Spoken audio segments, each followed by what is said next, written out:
The music stopped. Not because the song ended, but because a woman was shouting into her phone in the middle of my backyard. 911. I need the police here immediately. There is an illegal operation happening here. Everyone froze. Smoke from the barbecue grill was still drifting into the air, and the string lights hanging across the backyard swayed gently in the warm night breeze. Just a few minutes earlier, this place had been full of laughter. Now everything went silent, as if someone had pulled the plug on the entire party. The woman on the phone was Janice Holloway, the HOA president of Willow Creek Estates. And if you have ever heard any HOA stories or Karen stories online, you would instantly recognize the type of person she was. Janice was not just a Karen. She was the living definition of the HOA Karen stories people tell in those Reddit stories about neighborhoods controlled by someone obsessed with power. She walked straight through the crowd, her high heels striking the concrete with sharp, deliberate clicks. Her white blazer was perfectly pressed, her blonde hair stiffly styled as if she had just walked out of a corporate board meeting. Her eyes swept across my backyard like a police officer examining a crime scene. "This is an illegal commercial event," she said loudly, making sure everyone could hear her. "I already called the police. They will be here any minute." Some neighbors looked at each other in confusion. Others simply sighed, clearly used to this kind of performance. The smell of grilled beef, the charcoal smoke, the chirping crickets in the Arizona night, all of it was still there. But the atmosphere had completely changed. I was standing near the wooden table in the backyard, still holding a pair of barbecue tongs. I looked at Janice, then at the phone pressed tightly against her ear, like she had just uncovered a dangerous criminal operation. Only one thought ran through my head. She actually did it. She really called the police. What made the situation even stranger was that Janice did not notice the man standing less than 10 steps away from her. He was leaning casually against a deep red 1969 Camaro, holding a can of soda, studying the engine with the focused curiosity of a real car enthusiast. A simple t-shirt, worn jeans, work boots. He looked like any middle-aged man attending a classic car meet that night. Janice had just walked past him. She had even almost bumped into his shoulder. She did not know, not even a little. That man was Luis Martinez, the sheriff of the entire Maricopa County, and she had just called the police to shut down a party where the sheriff himself was standing, drinking soda and admiring classic cars. But to understand how things escalated this far, I need to take you back a few months. My name is Daniel Brooks. I am 48 years old. I served 20 years in the Marine Corps before retiring. These days I restore classic cars for a living. After leaving the military, I bought this corner house in Willow Creek Estates for one very simple reason. The garage was big enough to hold 3 classic cars at the same time. I turned it into a small workshop. Not a commercial shop, not a business garage, just a place where I could do what I love. Bringing old American muscle cars back to life. Mustang, Camaro, Chevelle, old blocks of rusted metal that looked completely dead. But with patience, motor oil, and a little stubbornness, they could live again. And once a month, I would open the garage, turn on some classic rock, roll the barbecue grill into the driveway, and invite the neighbors over. No tickets, no business. We simply placed a glass jar on the table. Anyone who wanted to could drop a few bills inside. That money went toward a scholarship fund for the children of military veterans in the area. That was how everything started. A small barbecue gathering. A few classic cars. A community coming together. But to Janice Holloway, it was a crime. She started sending the first HOA violation letters about 3 months after I moved in. And from that moment on, my quiet life in this neighborhood slowly turned into one of the craziest HOA Karen stories you could possibly imagine. But Janice made one very big mistake. She thought I was just a regular mechanic. She had no idea that the man who stopped by my garage every Tuesday morning for coffee was the person who signed the orders for every police officer in this entire county. And tonight, when she called 911 with that confident tone of victory in her voice, she truly believed she had already won. In reality, she had just summoned the entire police system to witness the worst moment of her life. The first HOA letter arrived on a cold, quiet morning. It was taped right to the door of my garage like a wanted notice. Violation notice. Bold red letters. Stiff and official. Reason: unauthorized automotive business operating in a residential neighborhood. I stared at the paper for a few seconds, then I laughed. Because the funny part was that I had every permit. A home business permit from the city. A fire safety certification. Zoning approval documents. All of them framed and hanging neatly on the wall inside my garage. But Janice Holloway did not care about the truth. She cared about power. From the outside, Willow Creek Estates looked like the perfect American neighborhood. Tall trees, neatly trimmed lawns, bright houses sitting under the wide Arizona desert sky. But underneath that peaceful image was a system of control. HOA, Homeowners Association. On paper, HOAs exist to keep neighborhoods clean and property values stable. In reality, at Willow Creek Estates, the HOA existed so Janice Holloway could rule. She had been the HOA president for 7 years. 7 years of violation letters. 7 years of measuring lawn height. 7 years of photographing neighbors from the second-floor window of her bedroom. If you have ever read a Reddit story about an HOA Karen, you would recognize the pattern immediately. Janice Holloway did not just like rules. She liked making people afraid of them. And my story was not the first. The Martinez family down the street once received a fine for hanging a Mexican flag during their grandfather's birthday celebration. Tom Walker, a firefighter, received 3 separate violation letters because his pickup truck was parked in his own driveway. Even Margaret Doyle, a 70-year-old widow who lived alone, once received a violation notice because her cat had wandered onto what Janice called HOA grass. Everyone in the neighborhood knew, but no one wanted trouble with the HOA president. Then I moved in. My garage quickly became a gathering place for people who loved classic cars. Every Tuesday morning the garage door opened early. The smell of hot coffee, mixed with motor oil and metal. Soft, classic rock music floated through the air. That was also when Luis Martinez started stopping by. He usually arrived around 7 in the morning. He would park his old Crown Victoria at the end of the driveway and walk into my garage like it was his regular coffee shop. We first met at a veterans support group. 2 men who had been through war, now just talking about classic car engines and life. Luis loved Mustangs. At the time, I was restoring a 1967 Mustang.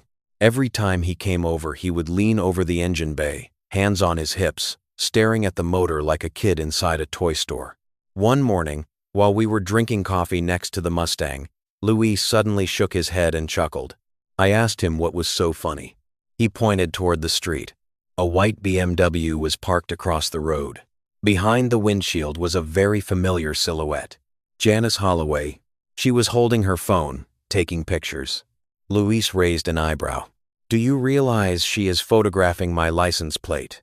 I laughed. Maybe she thinks you are a criminal. Luis took a sip of coffee, calm as ever. Maybe. What made the situation even funnier was that Janice had photographed that car at least 10 times. She filed complaints with the HOA. Strange vehicle parked in the neighborhood. Suspicious activity. Unidentified man appearing frequently. She even submitted a report to the city council. But she never did one very simple thing. Run the license plate. If she had done that, she would have discovered that the Crown Victoria was registered to the Maricopa County Sheriff's Office. But Janice Holloway never checked, because in her mind, everyone was smaller than her. A mechanic, a veteran, a man drinking coffee in a garage. People like that could not possibly have real power. At least that was what she believed. But everything started escalating the day Janice decided that my garage was not just an HOA violation. In her mind, it was a threat to the entire neighborhood. And when an HOA Karen believes she is protecting her kingdom, she does what every Karen in those HOA stories eventually does. She starts a war. 3 weeks after the first letter, my doorbell started ringing nonstop like the house was on fire. I opened the door. 3 men were standing there, each holding a thick folder. A building inspector, an environmental inspector, and a fire safety inspector. All of them had come to the same address. My garage. The first inspector cleared his throat, his voice slightly awkward. Are you Daniel Brooks? We received multiple complaints about unauthorized commercial activity, fire hazards, and dangerous chemical storage. I leaned against the doorframe and looked past their shoulders. Across the street, the second-floor window of the largest house in the neighborhood had just quietly closed. Janice Holloway. She was not even trying to hide the fact that she was watching. I invited the 3 inspectors into the garage. The air inside still carried the scent of hot metal and motor oil from the work I had done the night before. The 1967 Mustang sat in the middle of the garage like a sleeping animal. Its deep blue body reflected the soft light of the early morning sun. The inspectors began their work. They opened the electrical panel, checked the fire extinguishers, examined the ventilation system, looked over every permit hanging on the wall. 15 minutes, 20 minutes, 30 minutes. Finally, the fire inspector closed his folder. "To be honest," he said, "I rarely see a home garage that follows regulations this carefully." The building inspector nodded. 3-phase wiring installed correctly. Permits are complete. No violations. They left in less than 40 minutes. But before getting into his vehicle, the oldest inspector turned back and looked at me. He lowered his voice. "Mr. Brooks, I probably should not say this, but..." He opened his folder again. "All of the complaints today came from the same address." I already knew the answer, but I asked anyway. "Which address?" He pointed across the street. "The home of Mrs. Janice Holloway." He paused for a moment, then added quietly, "This is the 32nd complaint she has filed with the city this year." I blinked. 32? He nodded.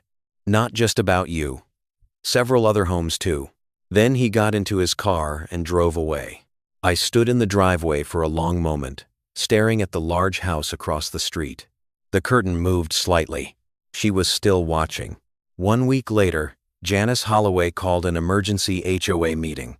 The community hall was packed. About 25 residents sat on folding metal chairs. At the front of the room, Janice stood beside a projector. The first slide appeared. A large title across the screen. "Protecting Willow Creek Community Standards." The next slide appeared. A photo of my garage. A photo of the Camaro. A photo from last month's barbecue. Photos of kids running around the driveway. Janice pointed at the screen. "This is a disguised commercial operation," she said. "An auto garage operating inside a residential neighborhood." Some people in the room murmured. Tom Walker, the firefighter who lived 3 houses away from me, crossed his arms. "Daniel just restores classic cars," Tom said. "He is not selling anything." Janice turned sharply toward him. "Are you sure about that?" She clicked to the next slide. A photo of the glass jar sitting on the barbecue table. Inside were a few bills. "Donation fund," she said with a triumphant tone. "This is clear evidence of financial transactions." A few people laughed quietly. Margaret Doyle, the 70-year-old woman who always wore reading glasses, slowly stood up. "I put $20 into that jar," she said. "That was a scholarship donation for a veteran's child." The entire room went silent. Janice pressed her lips together. "I am not against charity," she said. "But HOA rules must be respected." That was when I stood up. "HOA rules also say that accusations must be based on real evidence," I said. I placed a stack of papers on the table. Home business permit, fire safety permit, zoning approval documents. Janice stared at the papers like they had just insulted her personally. But what she did not realize was that a man was sitting quietly in the back row. His sleeves were rolled up. He was wearing jeans. No one paid attention to him. Luis Martinez sat there silently watching, the sheriff of the entire county. He did not say a single word. He simply watched Janice Holloway perform her display of authority in front of the entire neighborhood. And when the meeting ended, I saw him standing by the exit door, arms crossed, with the faintest smile on his face. It was the smile of someone who had just watched the opening scene of a play where the main character still did not realize she had just stepped directly into the role of the villain. 1 week after the HOA meeting, the war officially began. No more violation letters. This time, Janice Holloway brought heavy weapons. That morning, around 7:15, I was standing in my garage with a hot cup of coffee in my hand.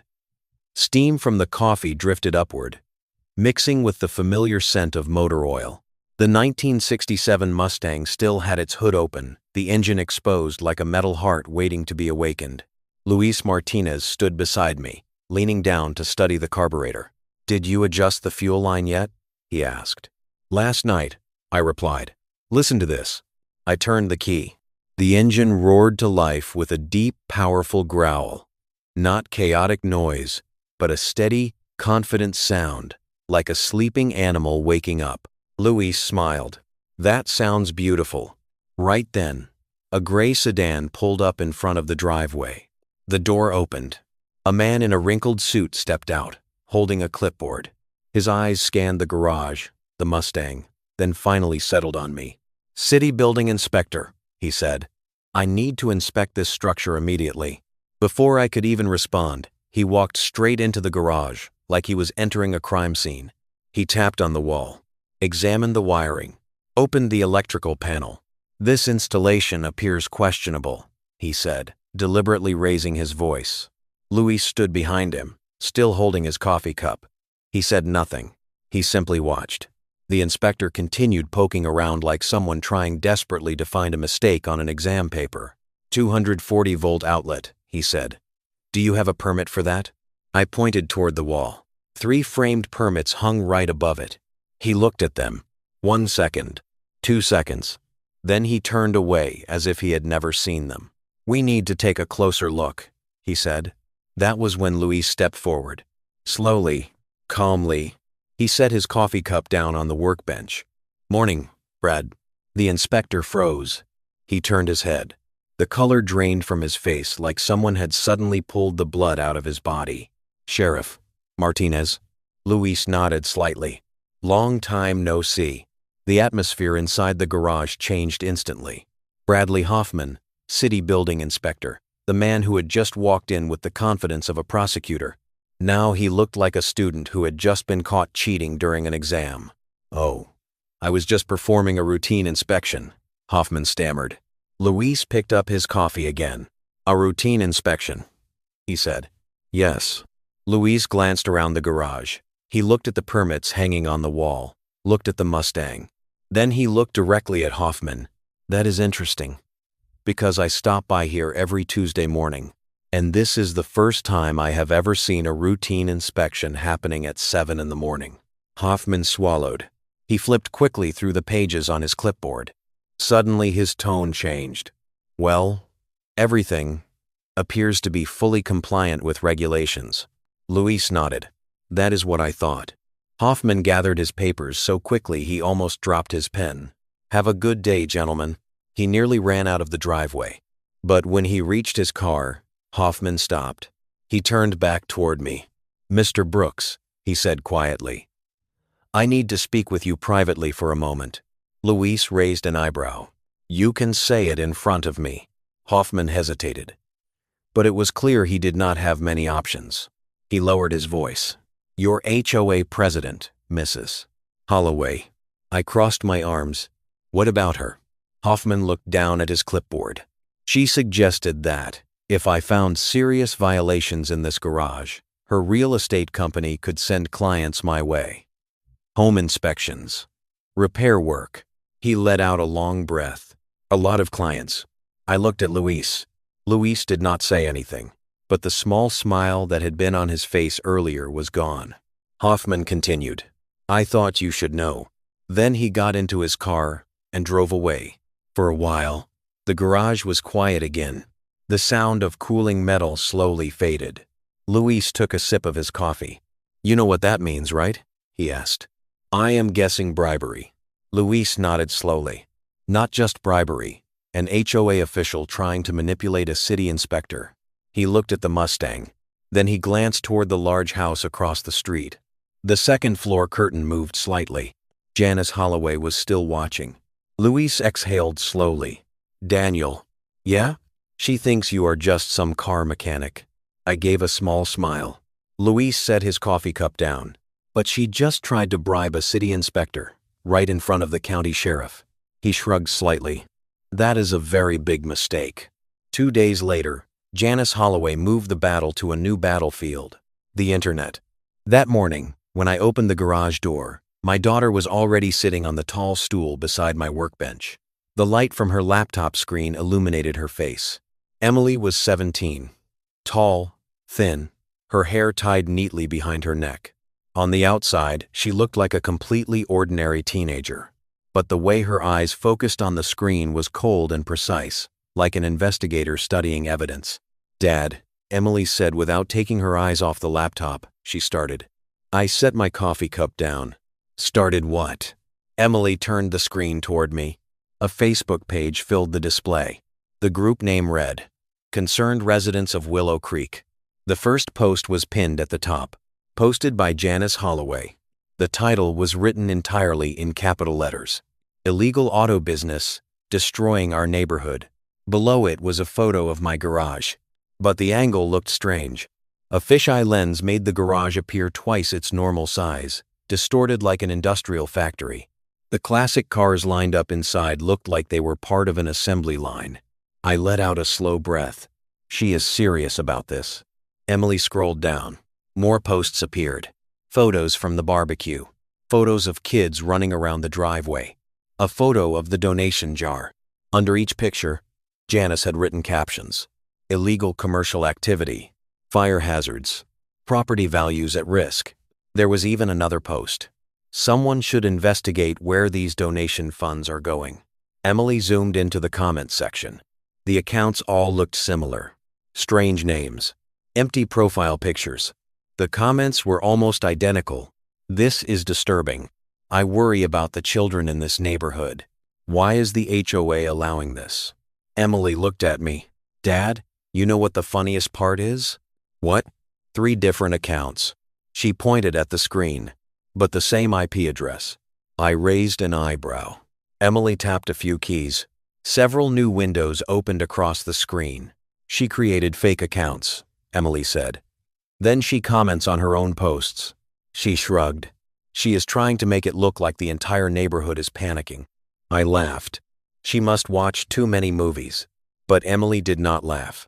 She continued scrolling. That is not all. Another post appeared. A photo of my Mustang, taken from a distance. Underneath it were the words, "Dangerous automotive activity, loud noise, toxic smoke." Emily shook her head. She is even claiming that classic car engines are causing air pollution. I glanced at the Mustang sitting quietly in the garage. The car rested there, silent and polished, like a sculpture made of metal. Emily continued typing. I already captured screenshots of everything. A folder opened on her laptop. Dozens of files, screenshots, timestamps, dates and times, IP addresses. Emily spoke calmly. "Do you know the law about defamation?" "A little. Spreading false information that causes financial harm is illegal." She looked at me, "Especially when there is evidence." I studied my daughter for a moment. "Emily." "Yes? Are you building a legal case?" She shrugged again. "I am just storing data." Just then my phone vibrated. A message from Luis. I opened it. A short line appeared on the screen. "The police just received a report about a violent threat from your address." I frowned. I called him immediately. Luis answered almost at once. "Did you threaten anyone?" he asked. "No."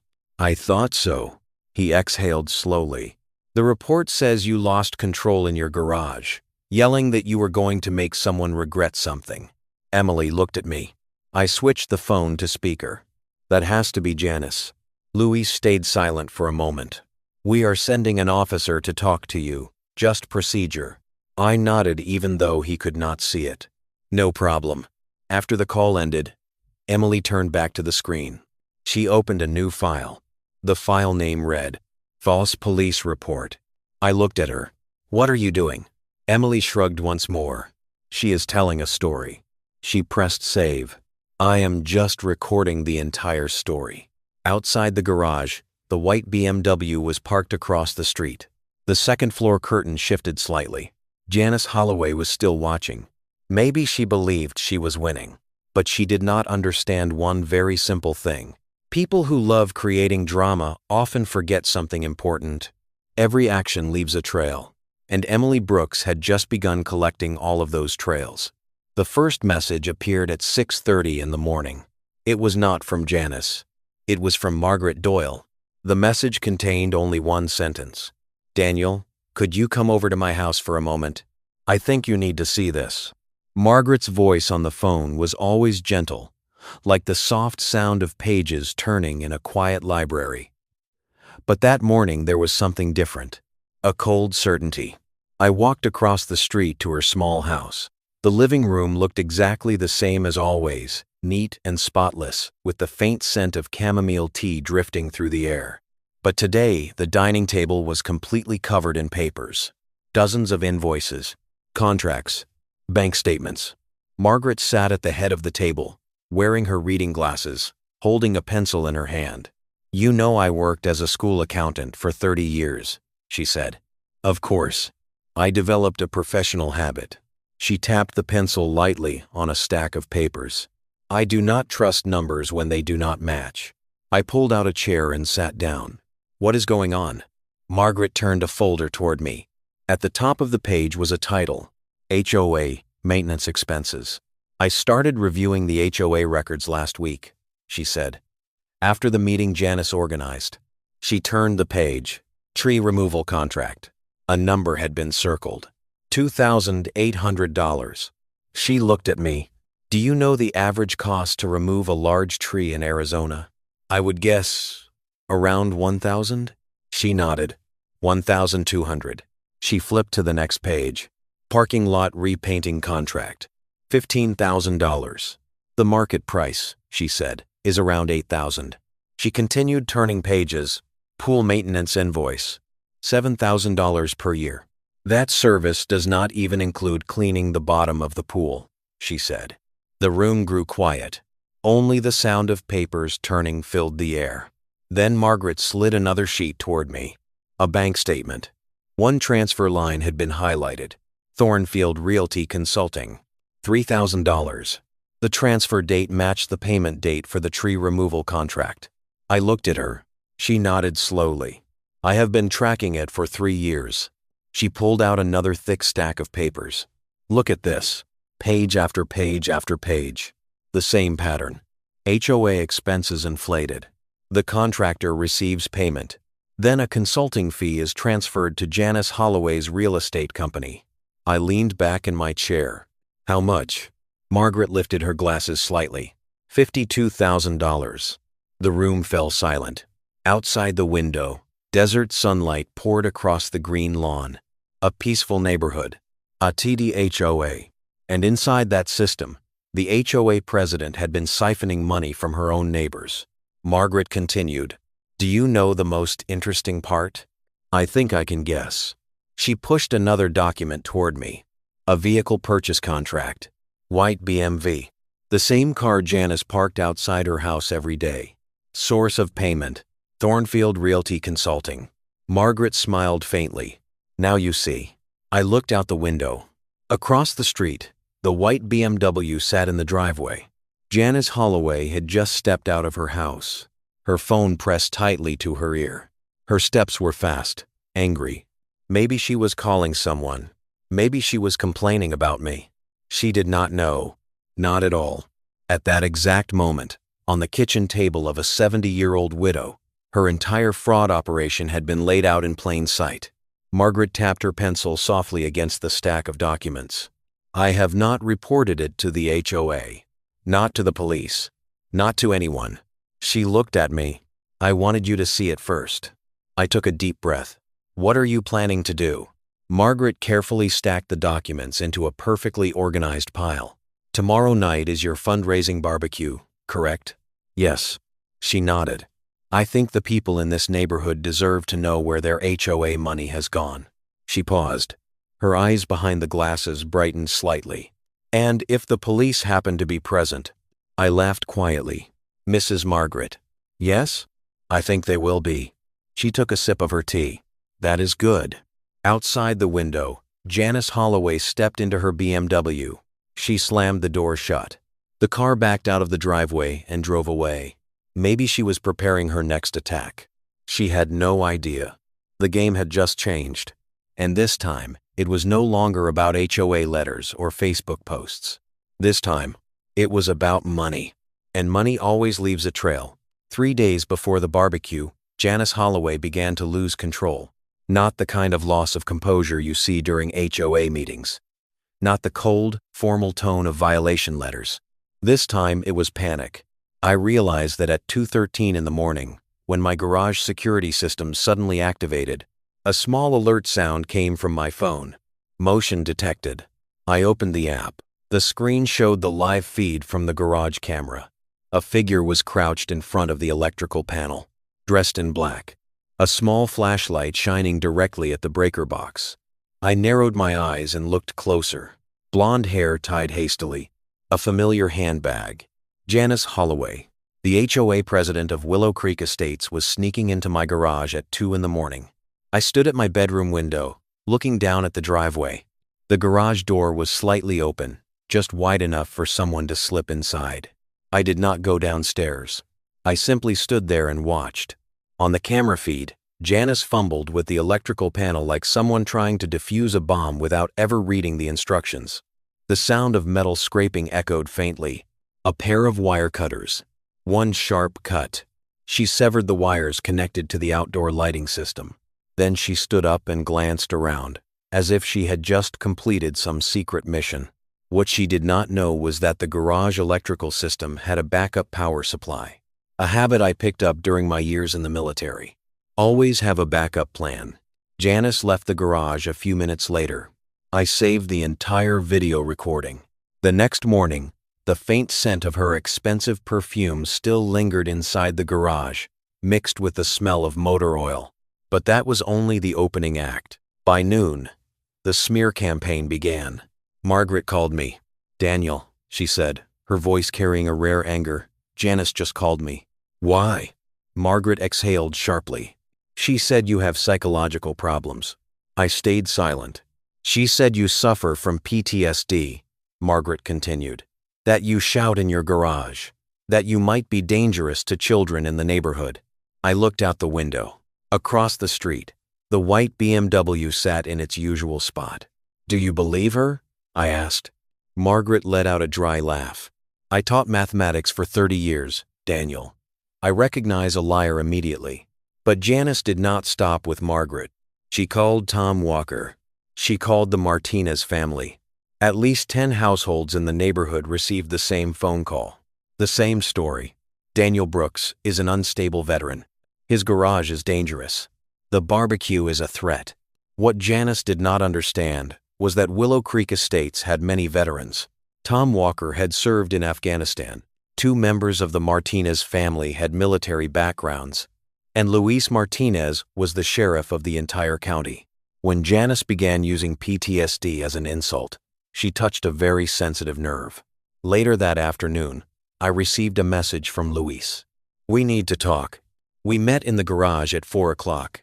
Luis leaned against the Mustang with his arms crossed. "I have been hearing some interesting phone calls today," he said. "From Janice?" Luis nodded. "She called the sheriff's office." "What accusation this time?" He sighed. "She said you are a potential threat." I smiled faintly. "She claims you have unstable violent behavior and that the barbecue could endanger the community." Luis shook his head.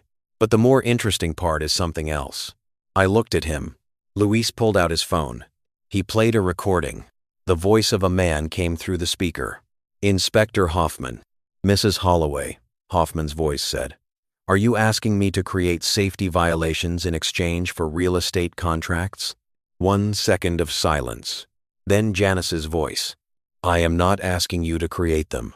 Just look a little closer. You understand what I mean." Luis stopped the recording. "She tried to bribe Hoffman again," he said. This time Hoffman recorded everything. The air inside the garage felt heavier. Luis looked straight at me. "Daniel." "Yeah?" "She is panicking." I nodded. Luis glanced out toward the driveway. The white BMW was still parked there. The second-floor curtain moved slightly. Janice Holloway was watching the garage again. Luis spoke slowly. "And when someone is panicking but still believes they are right," he paused, "that person usually ends up destroying themselves." At 4:47 on Saturday afternoon, the emergency dispatch center phone rang. The caller said there was a bomb. The address was spoken very clearly. 1247 Oak Ridge Lane. My house. Within minutes, the entire Willow Creek Estates neighborhood turned into an emergency scene. Police sirens tore through the quiet afternoon.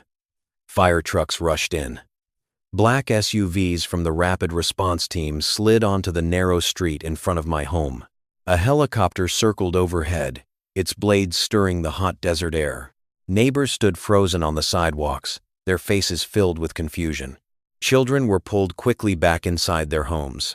One officer shouted loudly, ordering everyone to evacuate the area. I stood in my driveway with both hands raised exactly as the first officer instructed. "Mr. Brooks," he said quickly, "we received a report that there may be explosive devices inside your garage." I looked at him. "You think I planted a bomb inside my own garage?" He did not answer. He simply signaled for the bomb squad to move in. Two technicians wearing heavy protective suits stepped out of a specialized vehicle. A small robot was released, its wheels clicking softly as it rolled across the concrete. The robot moved into my garage. It was a strange sight. The 1967 Mustang sat quietly under the lights. My tools hung neatly along the wall, and in the middle of it all, a bomb detection robot moved slowly forward like something from a war movie.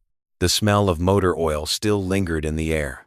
A young officer standing beside me whispered quietly, "You have no idea who made the call?" I looked across the street. The second-floor window of the largest house in the neighborhood was slightly open. A figure stood behind the curtain. "Janice Holloway." I turned back to the officer. "I can make a guess."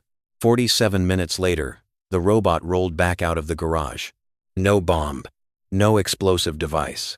Only toolboxes, containers of motor oil, and an old Mustang.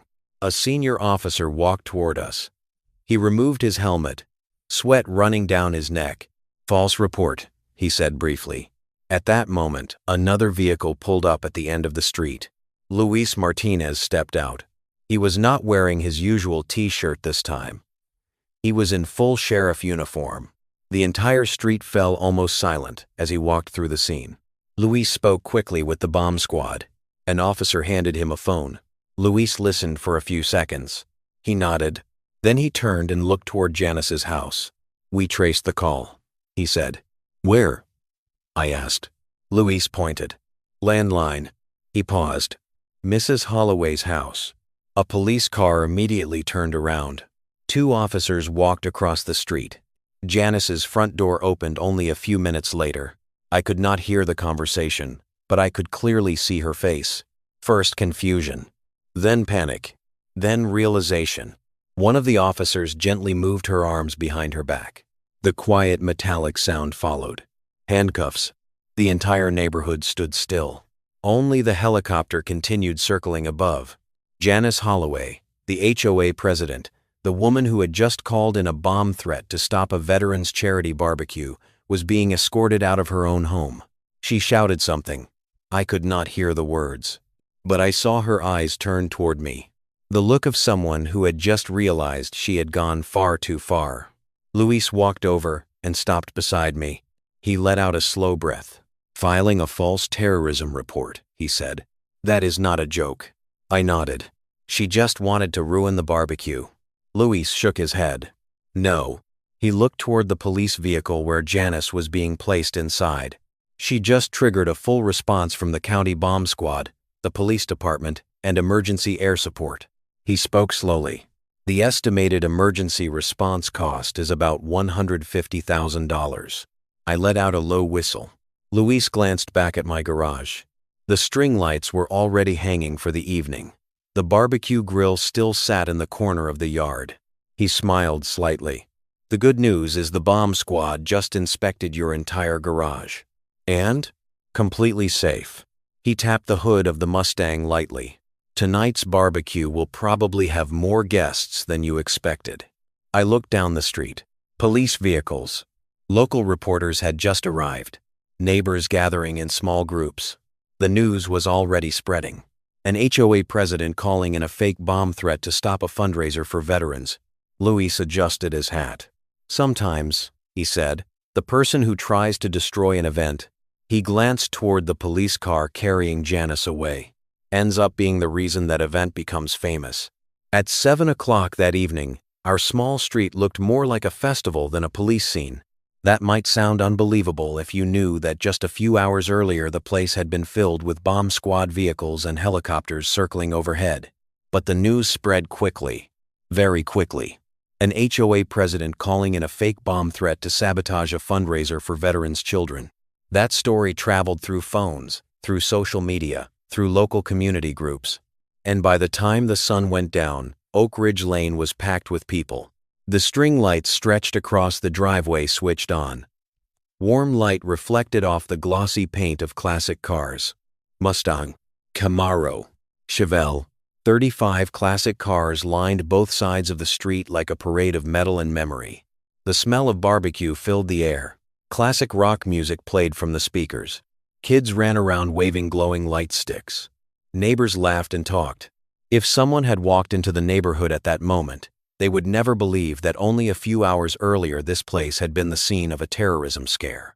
Luis Martinez arrived at 7:15, but this time he was not wearing a t-shirt. He wore his full sheriff's uniform. His 1970 Plymouth Cuda rolled to a stop in front of the driveway. The engine growled deeply before shutting down.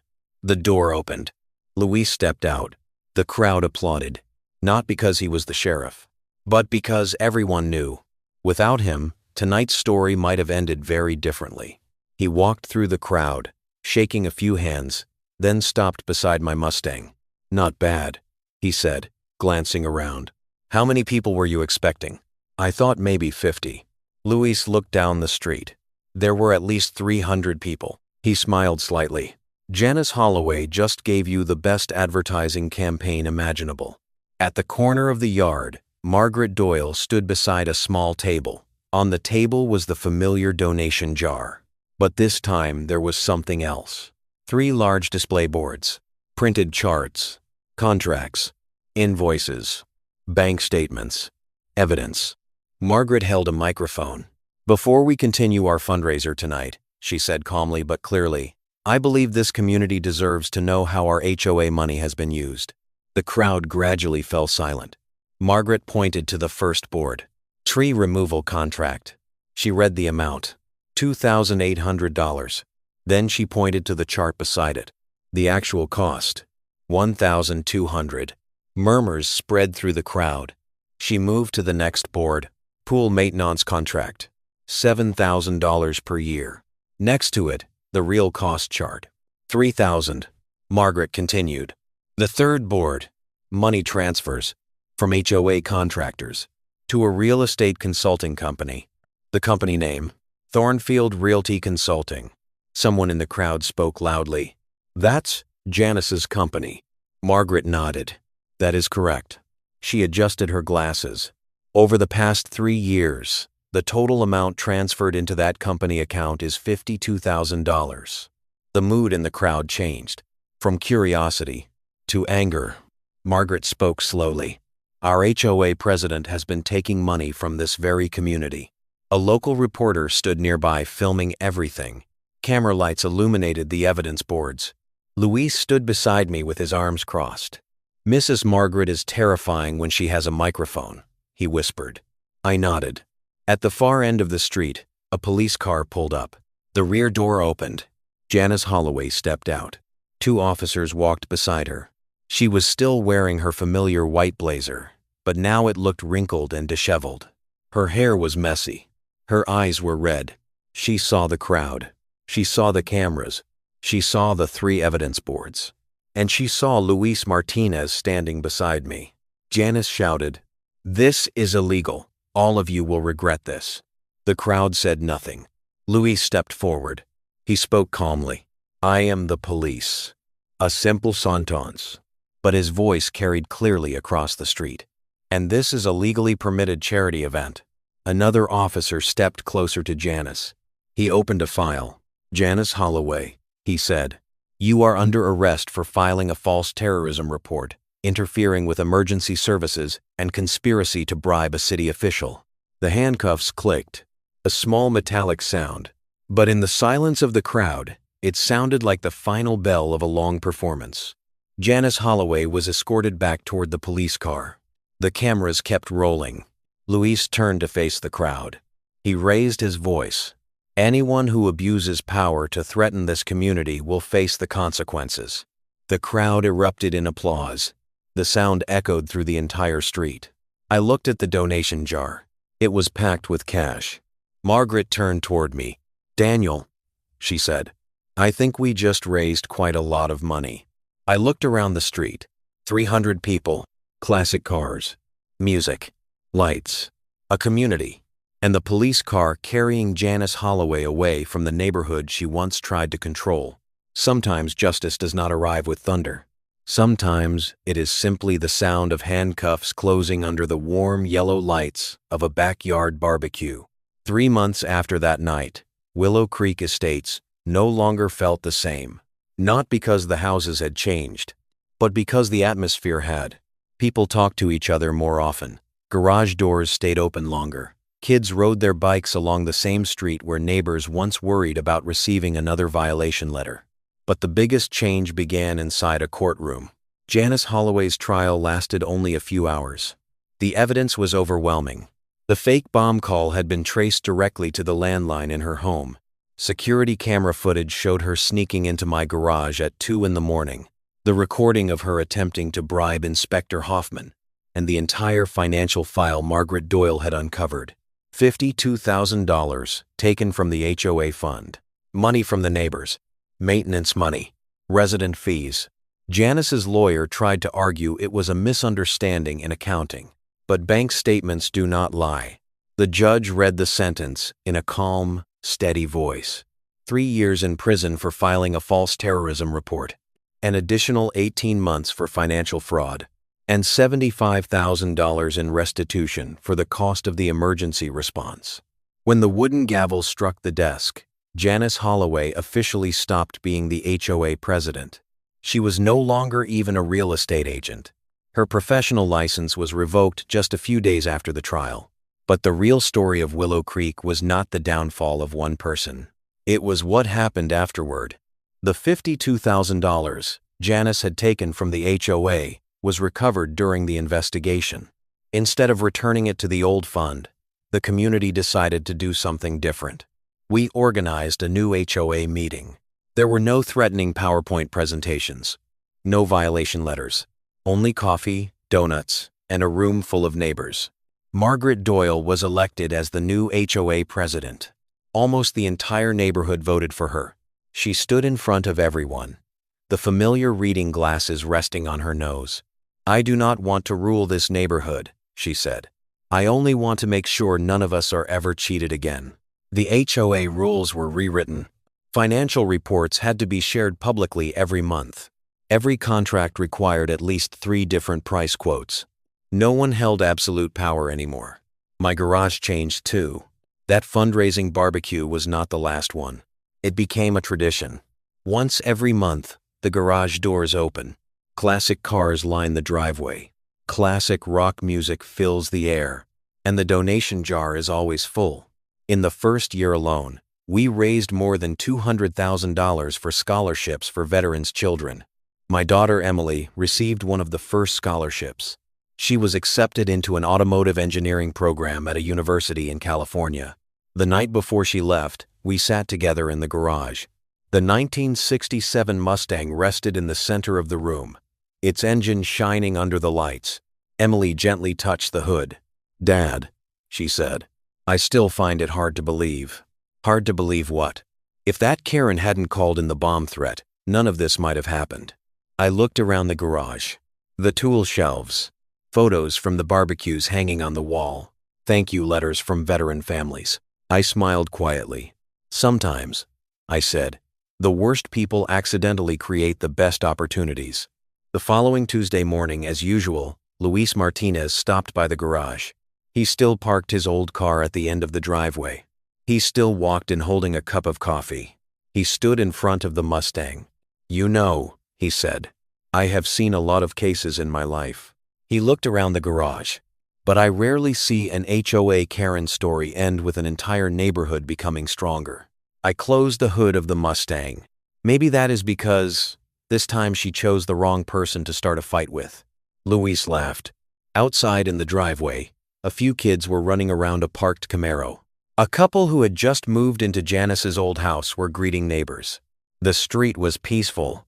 The garage door was open. A real community. If you have ever lived in a neighborhood with an HOA, you know the feeling. There is always someone who thinks they have the right to control everything. But our story proved something important. When a community stands together, real power is not in violation letters. It is in the neighbors. If you have ever encountered an HOA Karen in your own neighborhood, tell that story. I would love to hear it. And if this story reminds you of an HOA story or a Karen story you have witnessed, share it.